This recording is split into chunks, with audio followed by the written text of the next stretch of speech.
adakah PDPR dalam talian itu akan menyelesaikan masalah pembelajaran? Kalau nak kata alah PKP lagi penat, saya rasa yang sebelum lagi penat. Sebab kadang-kadang ada yang sampai belajar yang kita kena tahu pelajaran kadang yang sangat lemah, yang kita kena tumpu, kadang-kadang kita nak bagi dia supaya tak tercicir, dia datang jumpa kita atas dia punya permintaan sendiri, tak kita nak tolak kan. Datang ke pejabat, kadang-kadang sampai maghrib tak balik.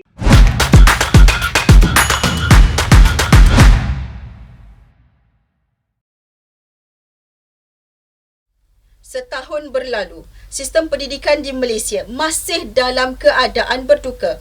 Bukan mahu membuat perbandingan dengan negara luar, tetapi moleklah Kementerian Pendidikan Malaysia mengambil sedikit apa yang telah dilakukan di negara-negara yang telah dapat menjalani kehidupan biasa untuk diterapkan kepada sistem pendidikan di Malaysia. Untuk menjawab isu ini, bersama saya merupakan pensyarah Pusat Kajian Pendidikan dan Kesejahteraan Komuniti Fakulti Pendidikan Universiti Kebangsaan Malaysia, Dr. Anwar Ahmad. Di awal ini, Doktor, bagaimana prestasi Menteri Pendidikan kita, Senator Datuk Dr. Muhammad Razli Jidin? Baik, terima kasih. Untuk menilai prestasi seorang Menteri Pendidikan tidaklah mudah sebenarnya. Apatah lagi kalau kita lihat Menteri Kanan yang sedang berkhidmat sekarang ni memulakan khidmatnya dalam keadaan bermulanya pandemik, bukan dalam keadaan yang biasa. Jadi memberi satu penilaian dan membandingkan beliau dengan menteri-menteri sebelum beliau dalam menguruskan sektor pendidikan negara mungkin tidak begitu adil dan tidak sama sifatnya. Apa yang dilihat dalam keadaan sekarang ini adalah kita mengharapkan menteri dapat membimbing kita, memberikan hala tuju yang jelas kepada dua perkara sekurang-kurangnya. Yang pertama adalah untuk memastikan bahawa anak-anak kita tidak keciciran dalam pembelajaran mereka. Itu prinsip paling asas dalam sistem pendidikan. Seorang menteri akan dikatakan berjaya, berkesan dan telah melaksanakan tanggungjawab mereka apabila mereka boleh memastikan bahawa seramai mungkin anak-anak tidak tercicir dalam sistem pendidikan kita. Itu yang pertama. Yang keduanya, seorang menteri akan dilihat berjaya apabila dia boleh memberikan kita hala tuju yang jelas. Apakah perkara yang harus ibu bapa lakukan selepas ataupun dalam keadaan pandemik ini semakin meruncing. Adakah PDPR kita menjadi semakin baik yang memberi harapan kepada ibu bapa? Adakah misalnya sistem pembelajaran, latihan guru menjadi semakin baik? Adakah motivasi anak-anak, yang paling utamalah pada saya, motivasi anak-anak, adakah mereka semakin baik, telah kekal seperti mana awal pandemik dulu ataupun sebenarnya motivasi semakin menurun? Semua perkara ini, untuk menilai prestasi itu, kita memerlukan data.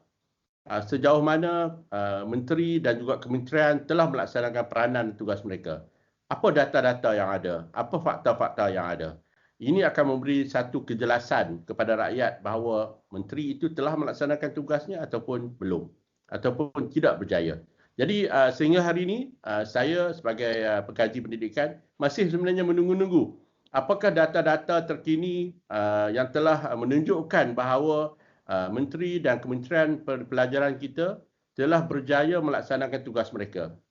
Seingat saya pada tahun 2020 sepatutnya kita mengeluarkan data pelaksanaan pembelajaran PDPR. Apa bukti-bukti yang telah menunjukkan PDPR berjaya? Sekurang-kurangnya rakyat dapat melihat dan juga dapat meyakini tentang kepimpinan menteri yang ada sekarang.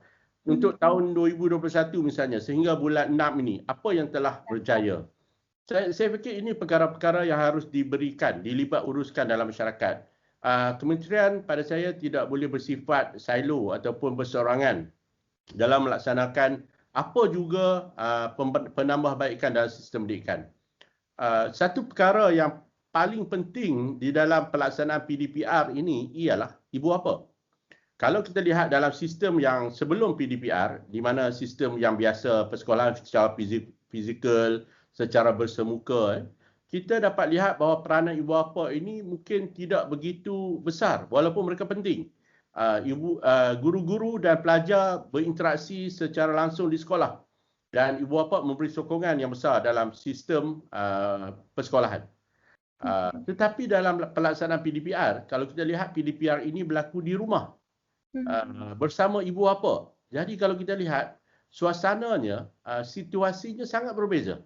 Jika pihak KPM tidak melihat ibu bapa sebagai pihak yang sangat-sangat penting dalam pelaksanaan PDPR dan tidak menyediakan insentif, tidak menunjukkan bagaimana ibu bapa dapat melaksanakan peranan mereka, tidak dapat memudahcarakan ibu bapa untuk membantu pembelajaran anak-anak mereka dan masih lagi melaksanakan cara-cara lama untuk melaksanakan PDPR, pasti PDPR ini juga tidak akan berjaya.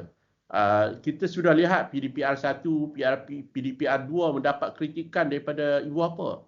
Sebab yang pertama, ibu bapa tidak dapat melihat ke arah mana PDPR itu dapat membawa kebaikan kepada anak-anak mereka. Itu yang pertama.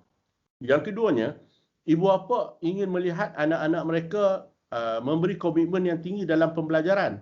Tetapi mereka tidak tahu sebenarnya bagaimanakah cara yang terbaik untuk mereka berperanan dalam melaksanakan PDPR. Adakah setakat membeli komputer? Adakah perlu mereka duduk bersama anak-anak mereka sepanjang masa sedangkan mereka perlu bekerja? Apa perkara yang perlu mereka lakukan? Bagaimana cara untuk mereka memastikan anak-anak mereka belajar dalam keadaan mereka juga harus bekerja? Jadi inilah perkara-perkara yang pada saya harus diambil berat oleh KPM. KPM bukan sekadar menyediakan jadual PDPR, memberi tarikh-tarikh yang penting dalam pelaksanaan sistem persekolahan, tetapi juga memastikan ibu bapa dimudahcarakan. Ibu bapa mendapat bimbingan, ibu bapa mendapat sokongan daripada KPM bagaimana untuk membantu anak-anak mereka. Itu perkara yang berbeza berbanding dengan sebelum era pandemik. Kalau dulu kita tidak menjadi isu, mungkin PIBG sekolah ibu bapa datang setahun sekali sahaja. Sebab mereka tahu bahawa guru-guru akan memberi sepenuh perhatian kepada pembelajaran anak-anak mereka. Tapi sekarang perkara itu tidak berlaku. Pemikiran sudah berubah. Mesti berubah. Kerana senarionya, situasinya sangat-sangat berbeza apabila kita berhadapan dengan sistem pendidikan pada waktu pandemik COVID ini. Jadi Doktor, PDPR ini merupakan permulaan yang gagal buat KPM? Kalau kita melihat laporan yang disediakan oleh KPM sendiri pada 18 April 2020, KPM telah mengadakan satu penyelidikan, satu kajian yang sangat besar melibatkan ratusan ribu pelajar, ibu bapa dan sebagainya. Dan hasil kajian menunjukkan bahawa pelaksanaan PDPR sepatutnya tidak boleh menggunakan pembelajaran dalam talian. Pertama, kerana akses internet di negara kita ini tidak stabil. Di banyak kawasan, ada kawasan-kawasan khususnya di luar bandar, pedalaman, malah kawasan bandar pun, internetnya sangat tidak stabil. Dan pembelajaran di dalam talian adalah sesuatu yang tidak boleh dilaksanakan. Itu yang pertama. Yang keduanya, PDPR tidak boleh dilaksanakan sebab pelajar tidak mempunyai peranti. Kajian oleh KPM sendiri membuktikan bahawa pelajar-pelajar kita, ibu bapa kita tidak bersedia dalam pelaksanaan PDPR secara asas talian. Tapi perkara itu tidak ditegaskan dalam PDPR 1. Kalau kita lihat dalam banyak ucapan dan juga banyak kenyataan, seolah-olah diberikan isyarat bahawa kita melakukan PDPR secara dalam talian. Sebab itu kita lihat kalau berdasarkan apa yang saya kumpulkan bahan-bahan berita dan sebagainya, saya dapat lihat bahawa pada waktu PDPR 1 itu penekanan kita, walaupun kita pada waktu itu dibenarkan, guru-guru dibenarkan untuk menggunakan pelbagai jenis kaedah pembelajaran, sama ada dalam talian, edaran nota dan sebagainya. Tetapi kita lihat bahawa sistem secara keseluruhannya, guru-guru, pemimpin sekolah menumpukan perhatian kepada pelaksanaan PDPR secara dalam talian. Dan kita tahu sebab data telah menunjukkan kita tidak boleh dan tidak mampu melakukannya, tapi kita masih juga ingin melakukannya. Akhirnya PDPR 1 itu tidak dapat dijayakan sepenuhnya. Kritikan, keluhan ibu bapa, guru-guru juga mengeluh sebab mereka terpaksa menyediakan bahan-bahan pembelajaran yang berbeza dengan latihan yang mereka dapat, sebab tu latihan keguruan dan sebagainya, menyebabkan PDPR 1 itu tidak dapat dilaksanakan secara berkesan. Sebab itu kita laksanakan PDPR 2 sebagai bukti bahawa PDPR 1 itu tidak boleh berlaku. Maka apabila PDPR 2 diperkenalkan, kita dapat lihat sedikit sebanyak perubahan. Misalnya Tidak lagi ditekankan soal pembelajaran dalam talian. Kerana kita tahu sekarang bahawa ibu bapa tidak mampu dan akses internet yang lemah menyebabkan kementerian mula longgarkan ataupun tidak begitu menekankan soal PDPR dalam talian ini. Tapi kita juga tahu bahawa selepas itu dilaksanakan TV pendidikan pula. Jadi kita dapat lihat bahawa daripada satu PDPR ke satu PDPR, kemudian pelaksanaan TV pendidikan, konsistensi tidak ada. Saya suka juga menyorot sedikit laporan daripada badan-badan dunia untuk menunjukkan sama ada kita di mana sebenarnya. Kalau kita lihat di OECD, laporan OECD, kita dapat lihat bahawa banyak negara di dunia yang mempunyai keadaan seperti kita, yang tidak mempunyai internet yang kuat, peranti yang tidak ada, mereka dari awal-awal lagi menekankan soal TV pendidikan. Mereka tahu bahawa TV pendidikan adalah mekanisme yang terbaik untuk pembelajaran anak-anak mereka, kerana akses kepada TV pendidikan itu jauh lebih besar daripada akses kepada internet. Kalau di Malaysia ni hampir 98% kawasan di negara kita ini, kawasan berpendudukan, boleh akses kepada TV pendidikan, TV. Jadi menggunakan TV sebagai saluran pendidikan adalah lebih baik, lebih stabil dan lebih menyeluruh kepada anak-anak kita di kawasan bandar, luar bandar, pedalaman dan sebagainya. Jadi mengapa kita tidak menekankan soal penggunaan TV di dalam PDPR 1? Dan hanya selepas itu sahaja, kalau kita akan ada kawasan-kawasan yang mempunyai internet yang baik, maka kita sokonglah dengan pembelajaran dalam talian dan sebagainya. Jadi sepatutnya TV pendidikan itu menjadi teras kepada sistem pelaksanaan PDPR sejak daripada tahun lepas dan sepatutnya sehinggalah ke hari ini. Kita cuma melaksanakannya pada awal tahun ini. Yeah. Dan kita tahu bahawa untuk memantapkan TV pendidikan ini memerlukan masa.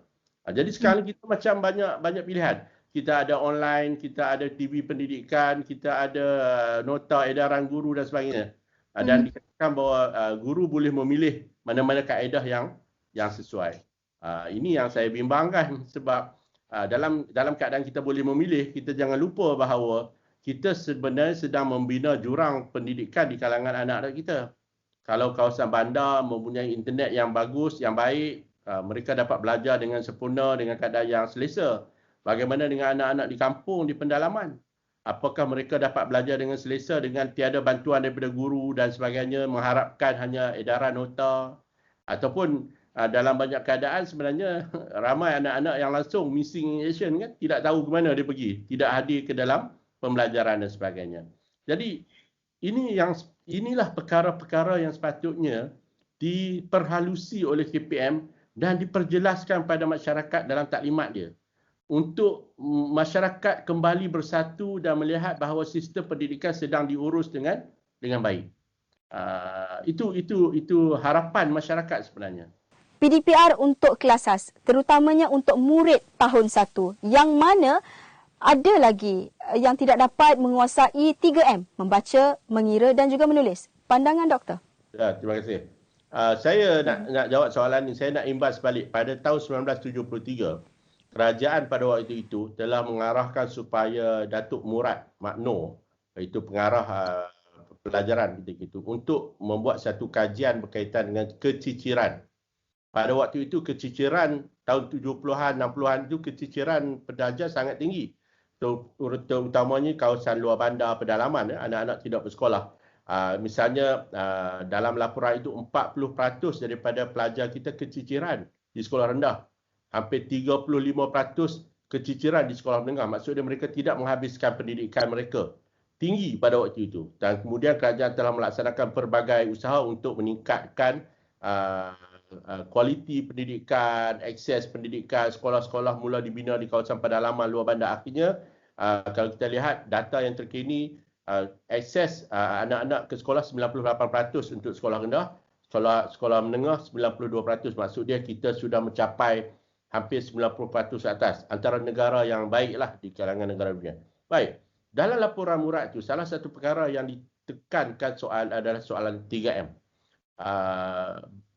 laporan itu menetapkan ataupun menegaskan bahawa kalau anak-anak ini, anak-anak negara kita ataupun di mana-mana juga, tidak menguasai 3M iaitu membaca, menulis dan mengira, mereka pasti atau kemungkinan besar akan keciciran dalam pendidikan. Mereka tidak akan boleh pergi jauh, mereka akan menamatkan ataupun berhenti sekolah sebelum sampai masanya dan akhirnya mereka akan berhadapan dengan banyak masalah dalam kehidupan, khususnya dalam soal-soal pembangunan ekonomi. Itu ditegaskan pada tahun 1973.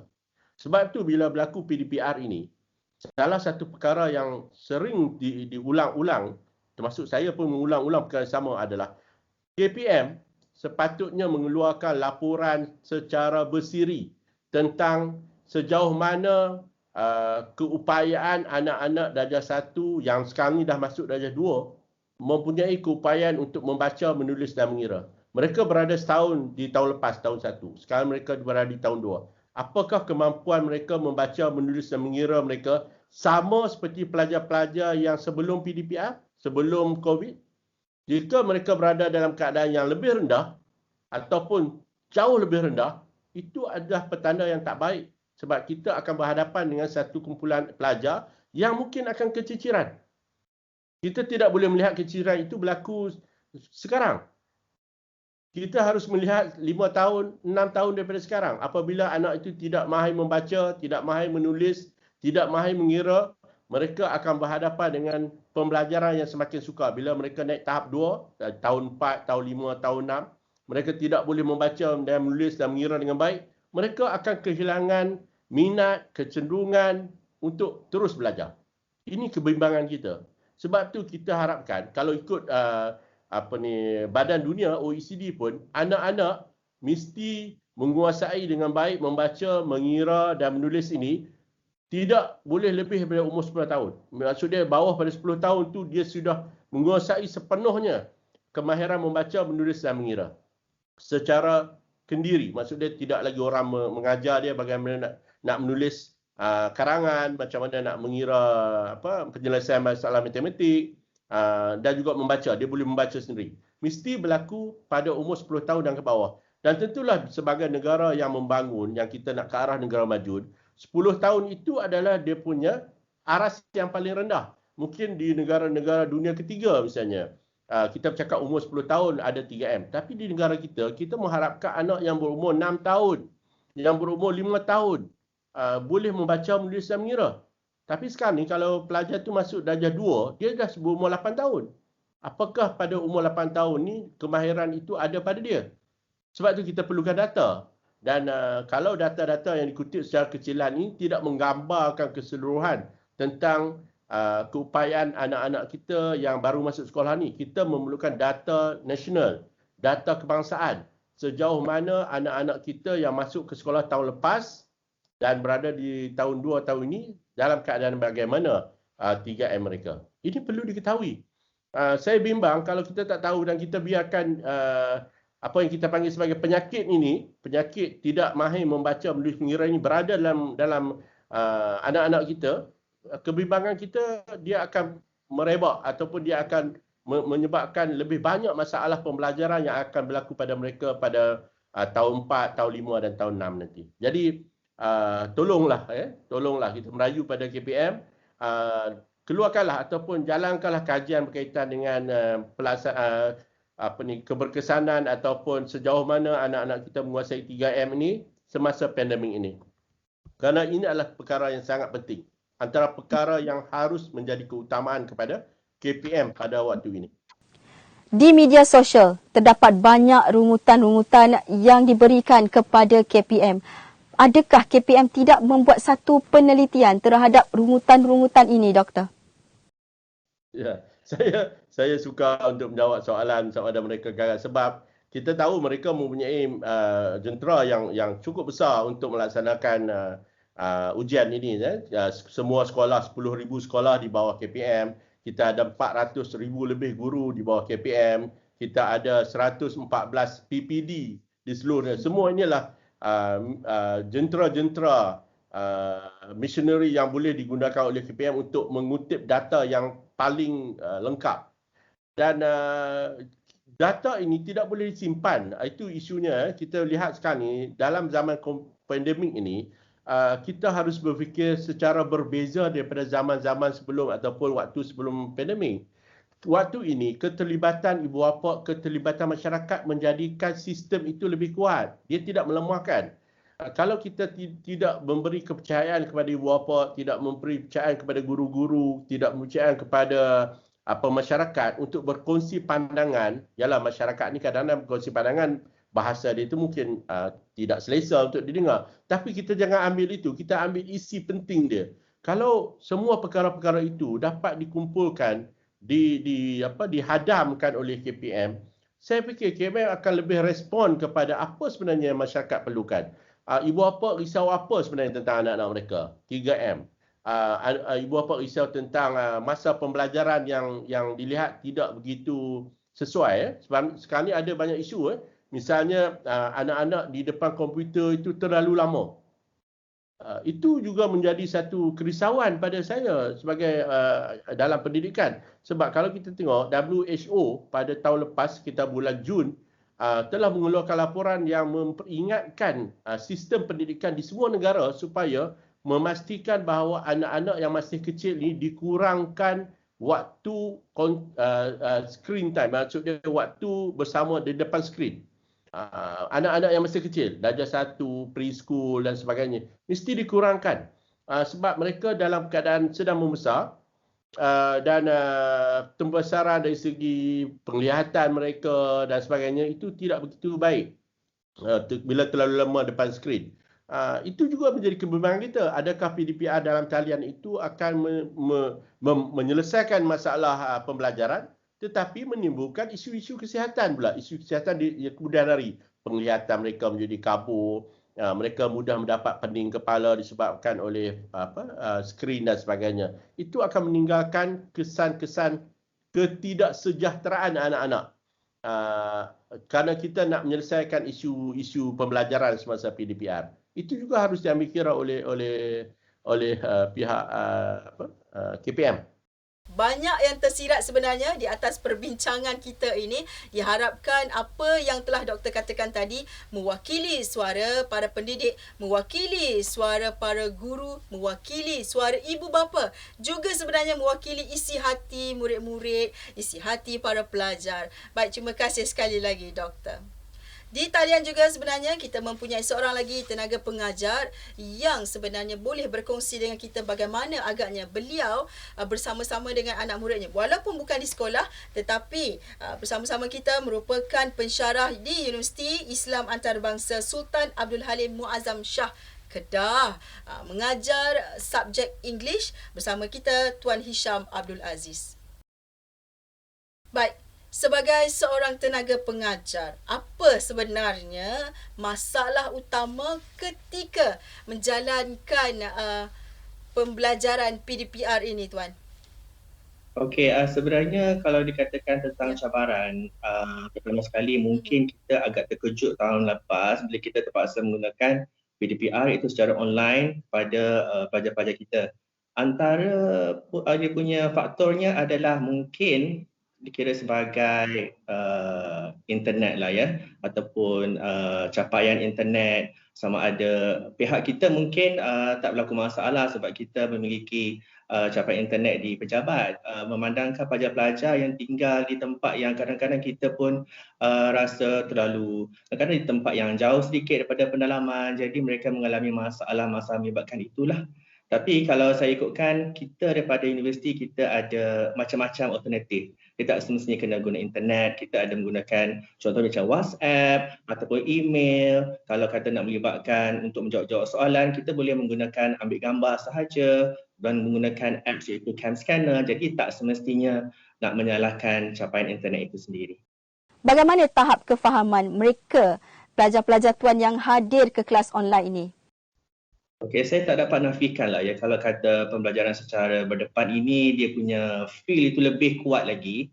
Tapi kita tak boleh juga memandang enteng tentang teknologi yang kita ada, iaitu menggunakan video rakaman ataupun menggunakan Google Meet contohnya. Sebab cuba kita ambil daripada segi kalau kata kita mengajar berdepan. Kalau kata pelajar itu tak mampu untuk datang ke kelas pada hari itu, ada apa-apa kecemasan contohnya, maka dia akan terlepas. Kalau nak harapkan kawan-kawan untuk menerangkan balik, agak mustahil. Jadinya terlepas dan akan tercicir begitu saja. Tetapi kalau kata menggunakan rakaman contohnya Google Meet, kita akan bubuh dalam Facebook contohnya, ada pensyarah-pensyarah ataupun guru-guru yang menggunakan platform seperti YouTube. Jadi pelajar-pelajar yang tercicir pada hari itu dia boleh mengulang untuk mendengar. Jadi saya rasa lebih kepada sikap kot. Apakah beza Tuan antara PDPR 1 dulu dengan PDPR 2 yang sekarang ini?